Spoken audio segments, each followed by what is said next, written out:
Class 9, Beehive, Chapter 9, The Bond of Love. Can there be love and friendship between human beings and wild animals? Let's read a fascinating account of an orphaned sloth bear that was rescued by the author.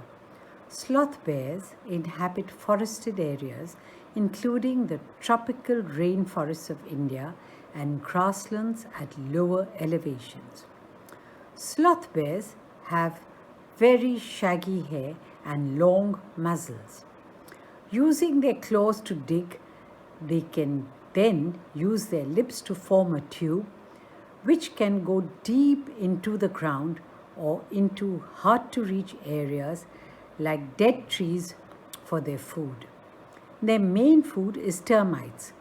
You can hear them suck up their food from several feet away. I will begin with Bruno, my wife's pet sloth bear. I got him for her by accident. 2 years ago, we were passing through the sugarcane fields near Mysore. People were driving away the wild pigs from the fields by shooting at them. Some were shot and some escaped. We thought that everything was over when suddenly a black sloth bear came out, panting in the hot sun. Now, I will not shoot a sloth bear wantonly, but unfortunately for the poor beast, one of my companions did not feel that way about it and promptly shot the bear on the spot. As we watched the fallen animal, we were surprised to see that the black fur on its back moved and left the prostrate body. Then we saw it was a baby bear that had been riding on its mother's back when the sudden shot had killed her. The little creature ran around its prostrate parent, making a pitiful noise. I ran up to it to attempt a capture. It scooted into the sugarcane field. Following it with my companions, I was at last able to grab it by the scruff of its neck while it snapped and tried to scratch me with its long hooked claws. We put it in one of the gunny bags we had brought, and when I got back to Bangalore, I duly presented it to my wife. She was delighted. She at once put a colored ribbon around its neck, and after discovering the cub was a boy, she christened it Bruno. Bruno soon took to drinking milk from a bottle. It was but a step further, and within a very few days, he started eating and drinking everything else. And everything is the right word, for he ate porridge made from any ingredients: vegetables, fruits, nuts, meat, especially pork, curry and rice, regardless of condiments and chilies, bread, eggs, chocolates, sweets, pudding, ice cream, etc., etc., etc. As for drink, milk, tea, coffee, lime juice, aerated water, buttermilk, beer, alcoholic liquor, and in fact anything liquid, it all went down with relish. The bear became very attached to our 2 Alsatian dogs and to all the children of the tenants living in our bungalow.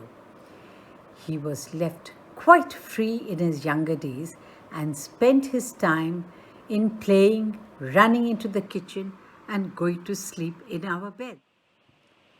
One day, an accident befell him. I put down some poison, barium carbonate, to kill the rats and mice that had got into my library. Bruno entered the library as he often did, and he ate some of the poison. Paralysis set in to the extent that he could not stand on his feet, but he dragged himself on his stumps to my wife, who called me. I guessed what had happened. Off I rushed in the car to the vet's residence. A case of poisoning, tame bear, barium carbonate, what to do?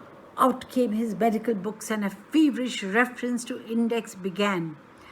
What poison did you say, sir? Barium carbonate. Ah, yes, barium salts. Ah, barium carbonate. Symptoms: paralysis, treatment, injections of. Just a minute, sir. I'll bring my syringe and the medicine. A dash back to the car. Bruno still floundering about on his stumps, but clearly weakening rapidly. Some vomiting, heavy breathing with heaving flanks and gaping mouth. Hold him, everybody! In goes the hypodermic. Bruno squeals. 10 cc's of the antidote enters his systems without a drop being wasted. 10 minutes later, condition unchanged. Another 10 cc's injected. 10 minutes later, breathing less stertorous. Bruno can move his arms and legs a little, although he cannot stand yet. 30 minutes later, Bruno gets up and has a great feed. He looks at us disdainfully, as much as to say, "What's barium carbonate to a big black bear like me?" Bruno is still eating. Another time he found nearly 1 gallon of old engine oil, which I had drained from the sump of the Studebaker and was keeping as a weapon against the inroads of termites. He promptly drank the lot, but it had no ill effects whatever. The months rolled on, and Bruno had grown many times the size he was when he came. He had equaled the Alsatians in height and had even outgrown them, but was just as sweet, just as mischievous, just as playful, and he was very fond of us all. Above all, he loved my wife, and she loved him too. She had changed his name from Bruno to Baba, a Hindustani word signifying small boy. And he could do a few tricks too. At the command, "Baba, wrestle," or "Baba, box," he vigorously tackled anyone who came forward for a rough and tumble. Give him a stick and say, "Baba, hold gun," and he pointed the stick at you. Ask him, "Baba, where's baby?" and he immediately produced and cradled affectionately a stump of wood which he had carefully concealed in his straw bed. But because of the tenant's children, poor Bruno or Baba had to be kept chained most of the time. Then my son and I advised my wife, and friends advised her too, to give Baba to the zoo at Mysore. He was getting too big to keep at home. After some weeks of such advice, she at last consented. Hastily, and before she could change her mind, a letter was written to the curator of the zoo. Did he want a tame bear for his collection? He replied yes.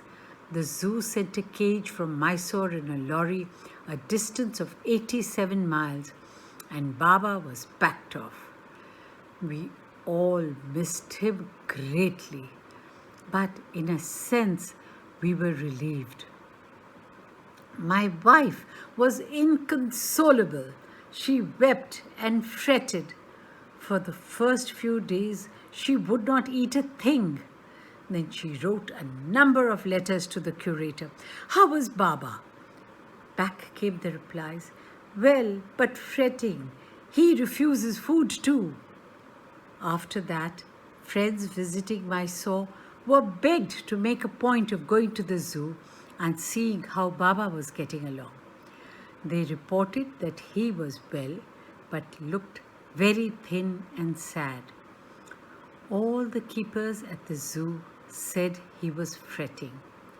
For 3 months, I managed to restrain my wife from visiting Mysore. Then she said one day, "I must see Baba. Either you take me by car or I will go myself by bus or train." So I took her by car. Friends had conjectured that the bear would not recognize her. I had thought so too. But while she was yet some yards from his cage, Baba saw her and recognized her. He howled with happiness. She ran up to him, petted him through the bars, and he stood on his head in delight. For the next 3 hours, she would not leave that cage. She gave him tea, lemonade, cakes, ice cream, and what not. Then closing time came, and we had to leave. My wife cried bitterly. Baba cried bitterly. Even the hardened curator and the keepers felt depressed. As for me, I had reconciled myself to what I knew was going to happen next. "Oh, please, sir," she asked the curator, "may I have my Baba back?" Hesitantly he answered, "Madam, he belongs to the zoo and is government property now. I cannot give away government property. But if my boss, the superintendent at Bangalore, agrees, certainly you may have him back." There followed the return journey to Bangalore and a visit to the superintendent's bungalow, a tearful pleading. "Baba and I are both fretting for each other. Will you please give him back to me?" He was a kind-hearted man and consented. Not only that, but he wrote to the curator, telling him to lend us a cage for transporting the bear to Bangalore. Back we went to Mysore again, armed with the superintendent's letter. Baba was driven into a small cage and hoisted on top of the car. The cage was tied securely, and a slow and careful return journey to Bangalore was accomplished. Once home, a squad of coolies were engaged for special work in our compound. An island was made for Baba. It was 20 feet long and 15 feet wide and was surrounded by a dry pit or moat 6 feet wide and 7 feet deep. A wooden box that once housed fowls was brought and put on the island for Baba to sleep in at night. Straw was placed inside to keep him warm, and his baby, the gnarled stump, along with his gun.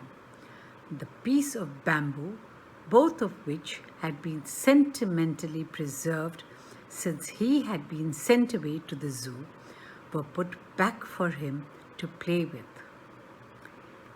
In a few days, the coolies hoisted the cage onto the island, and Baba was released. He was delighted.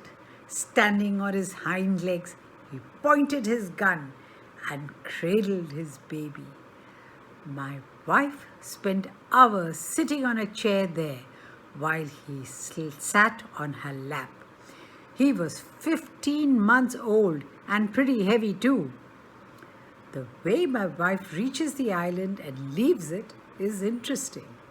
I have tied a rope to the overhanging branch of a mango tree with the loop at its end. Putting one foot in the loop, she kicks off with the other to bridge the 6-foot gap that constitutes the width of the surrounding pit. The return journey is made the same way. But who can say now that a sloth bear has no sense of affection, no memory, and no individual characteristics?